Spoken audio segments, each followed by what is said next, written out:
Buenos días, ¿cómo están?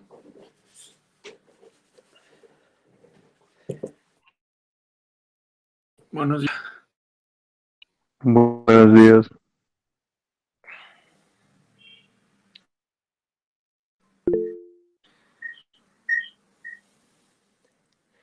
Listo. Aquí tengo habilitado el celular para que si tienen comentarios o algo y no quieren hablar, puedan escribir también. Entonces, cerremos el modelo de RAM. Entonces terminamos y arrancamos con el modelo de Romer. Nosotros llegamos a varias conclusiones después de desarrollar el modelo de Ramsey. De fondo, respecto al modelo de Solow, de por qué un país es más rico que otro y por qué un país crece más que otro. En el de por qué un país es más rico que otro, puede haber alguna diferencia entre los parámetros, que es el delta, el ROI y el alfa, pero los tres parámetros tienen un grado de gestión relativamente bajo.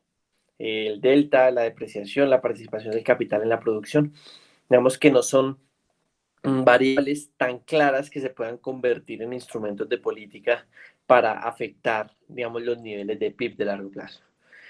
Y en cuanto al crecimiento, se sigue sosteniendo bajo las mismas bases que tenía el modelo de Solow, y es que el, el, el residuo que nosotros le podemos dar distintos tipos de interpretaciones es el que termina siendo fundamental.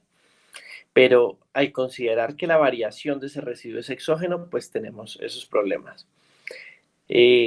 Dicho todo lo anterior, también encontramos algunas conclusiones, y es que en el modelo de Ramsey no se maximiza el consumo, se maximiza la utilidad del consumo intertemporal. En el pasado lo que vimos fue también cómo uno podía tener un nivel de consumo menor en el largo plazo, pero aún así estar maximizando la utilidad intertemporal, sobre todo por los primeros periodos de tiempo, dado que si uno tiene un RO, el consumo que se da en los primeros periodos es muy importante, afecta bastante la utilidad. Entonces, si al principio, en el modelo de Solow, con una tasa de ahorro muy grande, eso representa sacrificios excesivos en materia de consumo, eso termina afectando toda la utilidad de largo plazo y por eso no termina siendo una solución óptima el modelo de Solow desde el punto de vista de la maximización de la utilidad. Vimos también que esa diferencia entre el capital de estado estacionario de Ramsey y el capital de estado estacionario de Solow va a depender fundamentalmente de la diferencia que se encuentra entre ROI y N. A medida en que la diferencia entre ROI y N va siendo cada más grande, que los capitales de estado estacionario, digamos del de Ramsey comparado con el de Solow, también se va siendo más grande esa diferencia. Entonces, esos son como las conclusiones. Nosotros aquí ya habíamos visto unas condiciones de estabilidad general y en términos generales, cómo terminaría funcionando el modelo de Ramsey. ¿Qué utilidad tiene el modelo de Ramsey aparte, digamos, de que es un proceso de maximización de la utilidad intertemporal cuando se interpretan ciertos choques?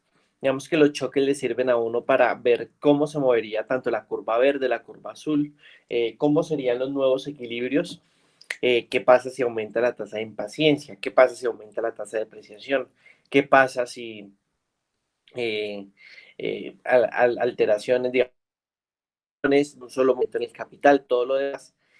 El modelo de Ramsey a uno no solamente le dice qué está pasando a nivel de capital, sino también a nivel de consumo. Está diciendo si aumenta o baja, y uno podría de eso inferir qué pasa con las tasas de ahorro. Saber si cuando tenemos un nivel de capital bajito, entonces si las tasas de ahorro son más bajitas o son más grandes. Son ese tipo de cosas las que uno puede ir analizando a través del modelo y va sabiendo cómo es también el ajuste en esa variable, digamos, que es tan importante para el desempeño económico. Entonces, ahí el de Ramsey, ¿sí? Y entraríamos a una nueva familia de modelos. Vamos duplicando. Una duda aquí puntual que le quería hacer. Sí, señor. En el modelo de Solow, A ver, ¿la regla es solo para el modelo, es solo que no incluye cambio técnico o se podría considerar con cambio técnico? Se puede considerar con cambio técnico y aplica igual. Mm, En el caso del cambio técnico, habría la condición sería parecida, digamos, casi que idéntica, que uno tendría que tener que f' de k ya no debería ser igual a n más delta, sino sería igual a n más delta más g. Y cuando uno hace eso, entonces tiene que es alfa k a la alfa menos 1 igual a n más, y termina deduciendo de acá que k es igual a alfa sobre n más delta más g a 1 sobre 1 menos alfa. Y si uno nota, digamos, ya en estado estacionario, no todo esto, calcular el estado estacionario, la diferencia de esta fórmula es que aquí estamos reemplazando S por alfa. Entonces, Listo, profe. es idéntico el desarrollo. Profe, qué Era, pena. era para saber si tenía sentido. Señor. Profe, ¿usted está transmitiendo la pantalla? Porque sonaba como si estuviera escribiendo, pero pues por mi parte no estoy viendo la pantalla. Uy, yo estoy escribiendo. Dios, listo, ya, espera, la comparto. No, pero fue error mío porque ni siquiera la compartí. Ya, ahora sí. Listo, gracias. Entonces, mire, estaba escribiendo. Era esto lo que les estaba escribiendo.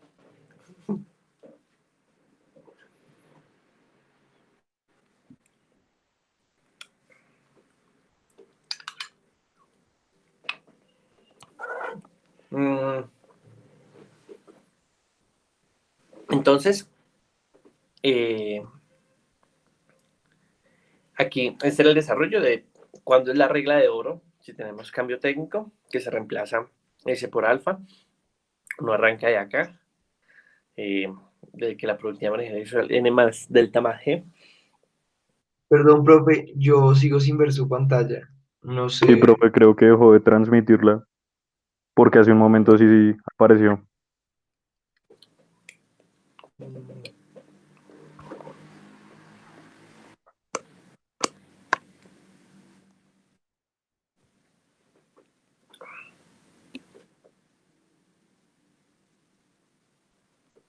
Se vuelve a ir la pantalla, profe.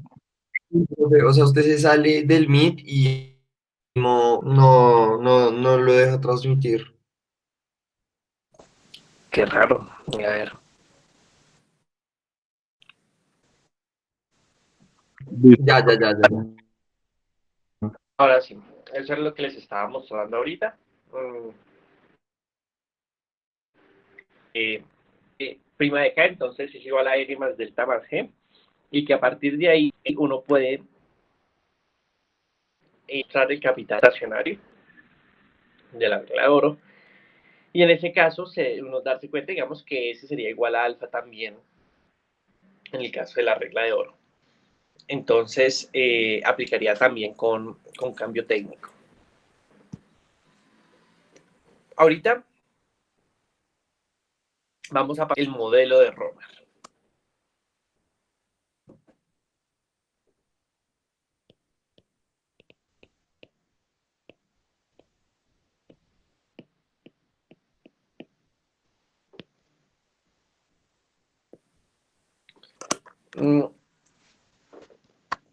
Vamos un paso más atrás. Todo esto es un camino para explorar qué hace que un país crezca más que otro.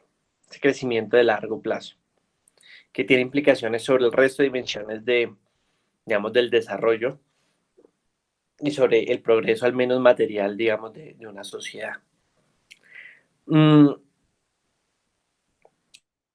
Es si estuvieran con lo que saben a este momento, con lo que han manejado hasta acá, han manejado, digamos, ya con solvencia el modelo de Solow, el modelo de... ¿Qué se imaginarían que uno debería hacer? ¿Cuál sería el siguiente paso para tratar de seguir avanzando en el tema del crecimiento? Y profe, digamos, a manejar esta vez sí el crecimiento de una manera endógena, tal vez. Es un punto muy importante. No deberíamos volver a concluir que las cosas que están por fuera del modelo, que no sabemos por qué varían, son las más importantes. Y no cosas por fuera del modelo como la tasa de ahorro. Digamos que el tema de la tasa de ahorro es debatible. Es debatible la endogeneidad de la misma, de que uno diga, oiga, ¿por qué se asumió de manera exógena en una y en la segunda de manera endógena? Pero sí puede ser considerado como un instrumento para tratar de impulsar el crecimiento de la economía, pero ya, por ejemplo, un caso donde uno dice, es que hay una variable que está dentro de la función de producción que crece y ni siquiera se identifica la naturaleza de la variable, es mucho más complejo. Puede que sea pueden haber variables que representan ciertas teorías, pero nosotros habíamos dicho que era muy difícil hacer esa incorporación de A, darle una interpretación a A. ¿Por qué era tan difícil hacer eso? Aparte de que era un residuo y los residuos, pues en principio no tienen interpretación.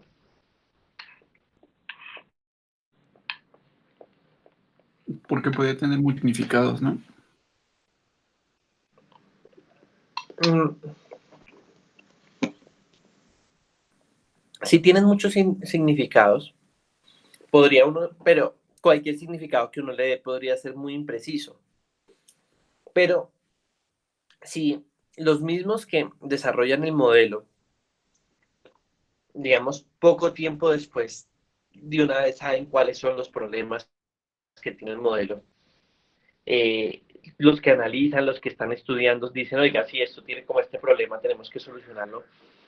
¿Por qué no resulta tan fácil? Porque pasan casi 20 años para que haya un desarrollo, digamos, teórico en esta línea que solvente parte del problema.